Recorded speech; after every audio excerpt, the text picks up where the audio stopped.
आज की वीडियो में मैं आपको बताऊंगी कि कैसे हम अपने बच्चों की याद करने की सलाहियत, उनकी मेमोरी को कैसे बढ़ा सकते हैं। क्योंकि अक्सर मेरे बच्चे जो हैं, हमारे बच्चे अक्सर अपना लेसन भूल जाते हैं, शिकायत करते हैं कि हम अपना सबक भूल गए हैं, हमसे याद नहीं हो रहा।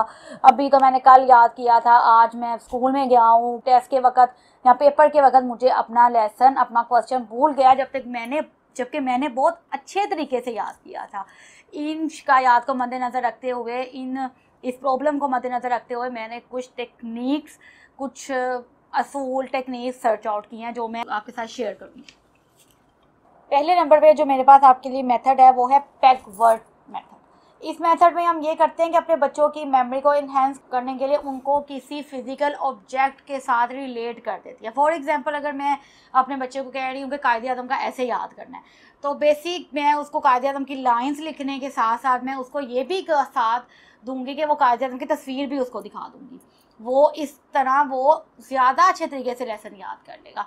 अगर मैंने अपने बच्चे को याद करवाना कायदे आज़म कराची में पैदा हुए, पहली लाइन ये है, तो मैं उसको कराची शहर दिखाऊंगी। ठीक है।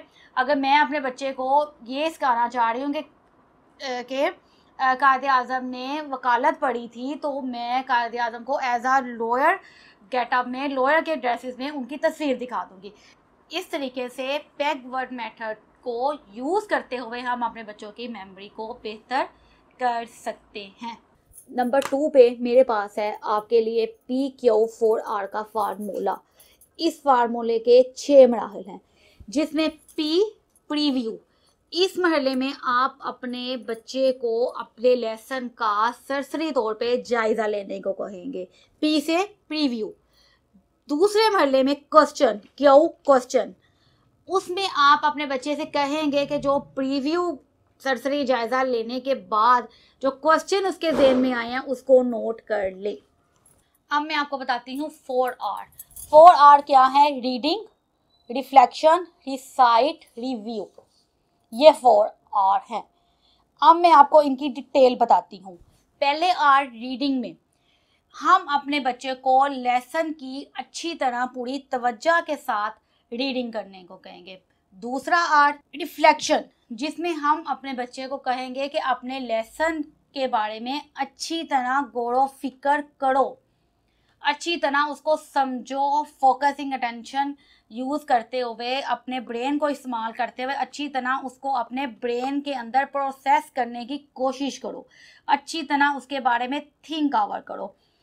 तीसरा आर रिसाइट, 5वां मरहला, जिसमें हम अपने बच्चे को कहेंगे कि अपने लेसन को अच्छी तरह ऊंचा ऊंचा पढ़ो, ऊंची ऊंची उसकी रीडिंग करो।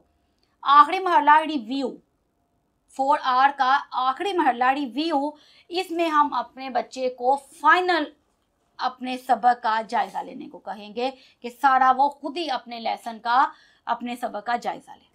नंबर 3 में जो मेरे पास असूल है अपने बच्चों की मेमोरी को बेहतर बनाने के लिए, वो है ब्रेक का असूल, कि अपने बच्चों को ब्रेक दे दे के वक्फे से उनको पढ़ाएं। क्योंकि जो बच्चे हैं उनका अटेंशन स्पैन कम होता है, 5 से 10-12 मिनट डिफरेंट बच्चों का डिफरेंट भी हो सकता है। तो इस वजह से जब उनका स्पैन कम होने लग जाता है तो बच्चे इधर उधर देखना, बहानेबाजियाँ शुरू कर देती हैं। तो बेहतर यही है कि हम खुद उनको वक्फे से पढ़ाएं, उनको ब्रेक दे दें, उनकी सेटलमेंट ऐसे ही करें कि वो ब्रेक बीच में आ जाए। अपनी वीडियो के आखिर में अपनी वीडियो का इख्तिताम करते हुए मैं यही बताना चाहूँगी कि इन असूलों को अप्लाई करते हुए हम अपने बच्चों की मेमोरी, उनकी लर्निंग को बहुत बेहतर कर सकते हैं। और जो हमारे बच्चों को शिकायत होती है कि बच्चों को सबक नहीं याद हो रहा, स्कूल का टेस्ट अच्छा प्रिपेयर नहीं हो रहा, स्पेशली जो बच्चे शिकायत करते हैं कि हमने सबक बहुत अच्छा याद किया था और टेस्ट के वक्त या पेपर के वक्त हमने क्यों भूला, ये बहुत से बच्चों का मसला है।